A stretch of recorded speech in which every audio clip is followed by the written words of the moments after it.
श्रीगणेशाय नमः। अथ श्री सूर्यकवच। घृणिर्मे शीर्षकं पातु, सूर्यः पातु ललाटकम्, आदित्यः पातु नेत्रे द्वे, श्रोत्रे पातु दिवाकरः,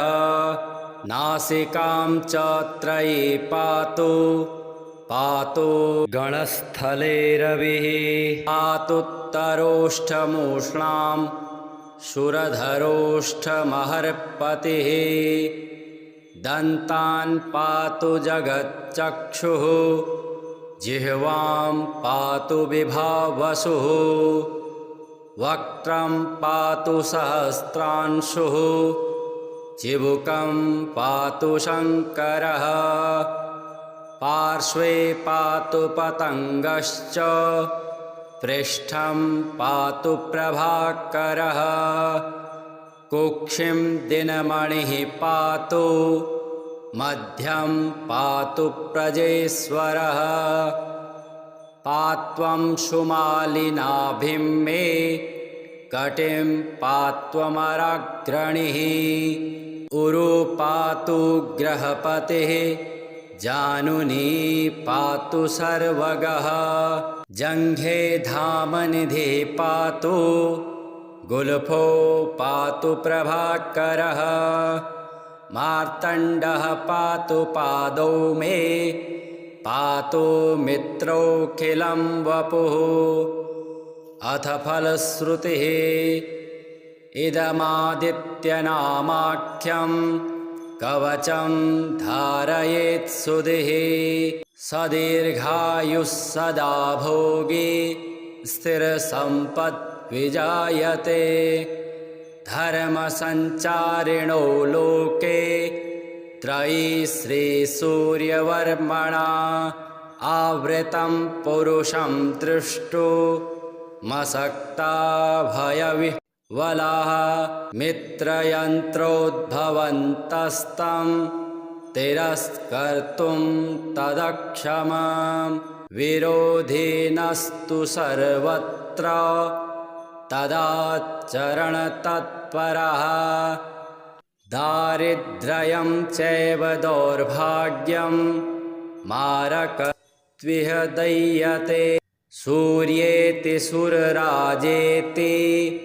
मित्रेति सुमना स्मरन्, पुमान्न प्राप्नुयात् दुःखं,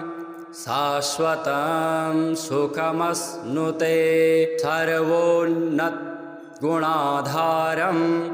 सूर्येणासु प्रकल्पितं, कवचं धारयेद्यस्तु, तस्य स्यादखिलं वशं, सदा गदाधरस्यापि, छेत्तुं किं च ददक्षयम्, तस्य हस्ते च सर्वापि सिद्धिः प्रत्ययदायिनिः, सुखस्वपे यदा सूरः स्वस्य वरमुपविष्टवान्, याज्ञवल्क्यो सत्त्वान् सप्त समक्षं हृदये मुदा, सघृणिः सूर्य आदित्य स्तपनः सविता रविः, कर्मसाक्षी दिनमणिर्मित्रो भानुर्विभुर्हरिः, द्वादशैस्तानि नामानि त्रिसन्ध्यं यः पठेन्नरः, तस्य मृत्युभयं नास्ति, सुपुत्रो विजयी भवेत्, विज्ञायाष्टाक्षरीमेताम् ओङ्कारादिजपेत् कृते, मन्त्रात्मकमिदं वर्म मन्त्रवद् गोपद्येत् तथा, अमन्दविदुषः पुंसो दातुं तद्दुर्लभं खलु, दुर्लभं भक्तिहीनानां, सुलभं पुण्यजीविनां, य इदं पठते भक्त्या शृणुयात् वा समाहितः, तस्य पुण्यफलं वक्तुं शक्यं वर्षकोटिभिः। घृणिर्मे शीर्षकं पातु सूर्यः पातु ललाटकम् आदित्यः पातु नेत्रे द्वे श्रोत्रे पातु दिवाकरः नासिकां च त्रयी पातु पातु गणस्थले रविः पातुत्तरोष्ठमूष्णां शूरधरोष्ठमहर्पतिः दन्तान् पातु जगच्चक्षुः जिह्वां पातु विभावसुः वक्त्रं पातु सहस्रांशुः चिबुकं पातु शङ्करः पार्श्वे पातु पतङ्गश्च पृष्ठं पातु प्रभाकरः कुक्षिं दिनमणिः पातु मध्यं पातु प्रजेश्वरः पात्वं शुमालिनाभिं मे कटिं पात्वमराग्रणिः उरु पातु ग्रहपतिः जानुनी पातु सर्वगः जङ्घे धामनिधिः पातु गुल्फो पातु प्रभाकरः मार्तण्डः पातु पादौ मे पातु मित्रोऽखिलं वपुः अथ फलश्रुतिः इदमादित्यनामाख्यं कवचं धारयेत् सुधिः सदीर्घायुः सदा भोगी स्थिरसम्पद्विजायते धर्मसञ्चारिणो लोके त्रयी श्रीसूर्यवर्मणा आवृतं पुरुषं दृष्टुमसक्ता भयविह्वलाः मित्रयन्त्रोद्भवन्तस्तं तिरस्कर्तुं तदक्षमां विरोधिनस्तु सर्वत्र तदाचरणतत्परः दारिद्र्यं चैव दौर्भाग्यं मारकत्विह दह्यते सूर्येति सुरराजेति मित्रेति सुमना स्मरन् पुमान्न प्राप्नुयात् दुःखं शाश्वतं सुखमश्नुते सर्वोन्नतगुणाधारं सूर्येणासु प्रकल्पितं कवचं धारयेद्यस्तु तस्य स्यादखिलं वशं सदा गदाधरस्यापि छेत्तुं किं च तदक्षयम् तस्य हस्ते च सर्वापि सिद्धिः प्रत्ययदायिनिः सुखस्वपे यदा सूरः स्वस्य वरमुपविष्टवान् याज्ञवल्क्यो सत्त्वान् सप्त समक्षं हृदये मुदा सघृणिः सूर्य आदित्य स्तपनः सविता रविः कर्मसाक्षी दिनमणिर्मित्रो भानुर्विभुर्हरिः द्वादशैस्तानि नामानि त्रिसन्ध्यं यः पठेन्नरः तस्य मृत्युभयं नास्ति सुपुत्रो विजयी भवेत् विज्ञायाष्टाक्षरीमेताम् ओङ्कारादिजपेत् कृते मन्त्रात्मकमिदं वर्म मन्त्रवद् गोपद्येत् तथा अमन्दविदुषः पुंसो दातुं तद्दुर्लभं खलु दुर्लभं भक्तिहीनानां सुलभं पुण्यजीविनां य इदं पठते भक्त्या शृणुयात् वा समाहितः तस्य पुण्यफलं वक्तुं शक्यं वर्षकोटिभिः। घृणिर्मे शीर्षकं पातु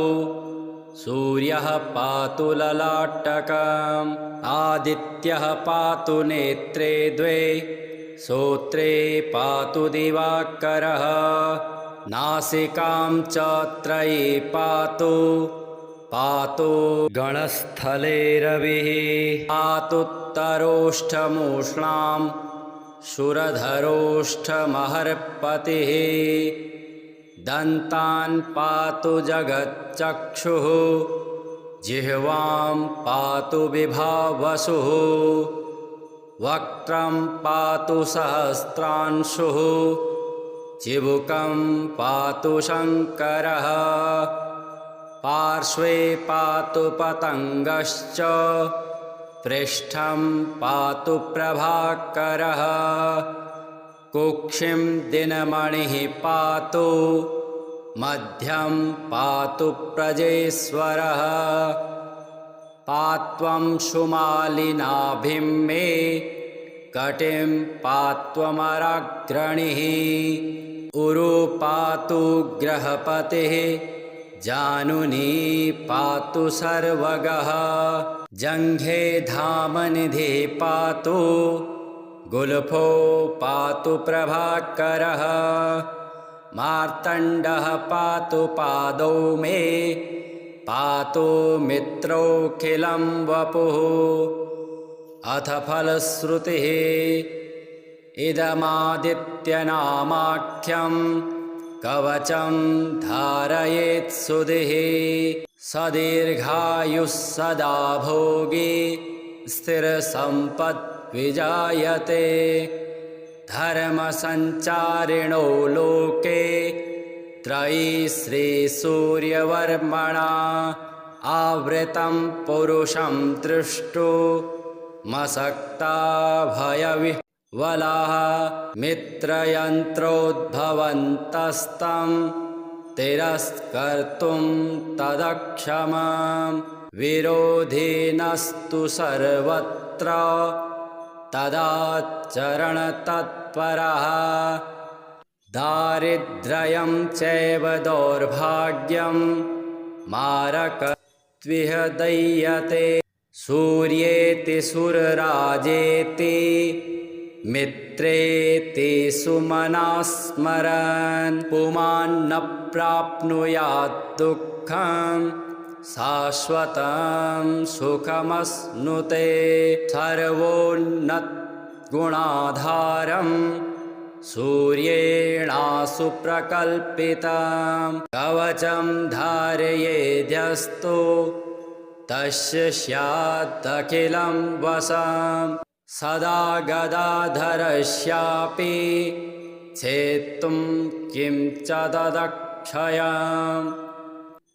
तस्य हस्ते च सर्वापि सिद्धिः प्रत्ययदायिनी सुखस्वपे यदा सूरः स्वस्य वरमुपविष्टवान् याज्ञवल्क्यो सत्त्वान् सप्त समक्षं हृदये मुदा सघृणिः सूर्य आदित्य स्तपनः सविता रविः कर्मसाक्षी दिनमणिर्मित्रो भानुर्विभुर्हरिः द्वादशैस्तानि नामानि त्रिसन्ध्यं यः पठेन्नरः तस्य मृत्युभयं नास्ति सुपुत्रो विजयी भवेत् विज्ञायाष्टाक्षरीमेताम् ओङ्कारादिजपेत्कृते मन्त्रात्मकमिदं वर्म मन्त्रवद् गोपद्येत्तथा अमन्दविदुषः पुंसो दातुं तद्दुर्लभं खलु दुर्लभं भक्तिहीनानां सुलभं पुण्यजीविनां य इदं पठते भक्त्या शृणुयात् वा समाहितः तस्य पुण्यफलं वक्तुं शक्यं वर्षकोटिभिः। घृणिर्मे शीर्षकं पातु सूर्यः पातु ललाटकम् आदित्यः पातु नेत्रे द्वे श्रोत्रे पातु दिवाकरः नासिकां च त्रयी पातु पातु गणस्थले रविः पातुत्तरोष्ठमूष्णां शूरधरोष्ठमहर्पतिः दन्तान् पातु जगच्चक्षुः जिह्वां पातु विभावसुः वक्त्रं पातु सहस्रांशुः चिबुकं पातु शङ्करः पार्श्वे पातु पतङ्गश्च पृष्ठं पातु प्रभाकरः कुक्षिं दिनमणिः पातु मध्यं पातु प्रजेश्वरः पात्वं शुमालिनाभिं मे कटिं पात्वमराग्रणिः उरु पातु ग्रहपतिः जानुनी पातु सर्वगः जङ्घे धामनिधिः पातु गुल्फो पातु प्रभाकरः मार्तण्डः पातु पादौ मे पातु मित्रोऽखिलं वपुः अथ फलश्रुतिः इदमादित्यनामाख्यं कवचं धारयेत् सुधिः सदीर्घायुः सदा भोगी स्थिरसम्पत् विजायते धर्मसञ्चारिणो लोके त्रयी श्रीसूर्यवर्मणा आवृतं पुरुषं दृष्टुमसक्ता भयविह्वलाः मित्रयन्त्रोद्भवन्तस्तं तिरस्कर्तुं तदक्षमं विरोधिनस्तु सर्वत्र तदाचरणतत्परः दारिद्र्यं चैव दौर्भाग्यं मारकत्विह दह्यते सूर्येति सुरराजेति मित्रेति सुमना स्मरन् पुमान्न प्राप्नुयात् दुःखं शाश्वतं सुखमश्नुते सर्वोन्नतगुणाधारं सूर्येणासु प्रकल्पितं कवचं धारयेद्यस्तु तस्य स्यादखिलं वशं सदा गदाधरस्यापि छेत्तुं किं च तदक्षयम् तस्य हस्ते च सर्वापि सिद्धिः प्रत्ययदायिनी सुखस्वपे यदा सूरः स्वस्य वरमुपविष्टवान् याज्ञवल्क्यो सत्त्वान् सप्त समक्षं हृदये मुदा सघृणिः सूर्य आदित्य स्तपनः सविता रविः कर्मसाक्षी दिनमणिर्मित्रो भानुर्विभुर्हरिः द्वादशैस्तानि नामानि त्रिसन्ध्यं यः पठेन्नरः तस्य मृत्युभयं नास्ति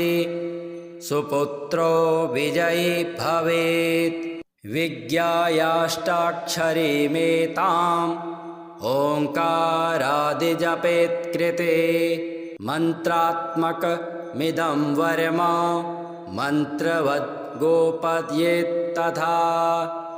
अमन्दविदुषः पुंसो दातुं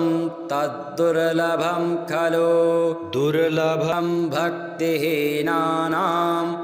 सुलभं पुण्यजीविनां य इदं पठते भक्त्या शृणुयात् वा समाहितः तस्य पुण्यफलं वक्तुं शक्यं वर्षकोटिभिः।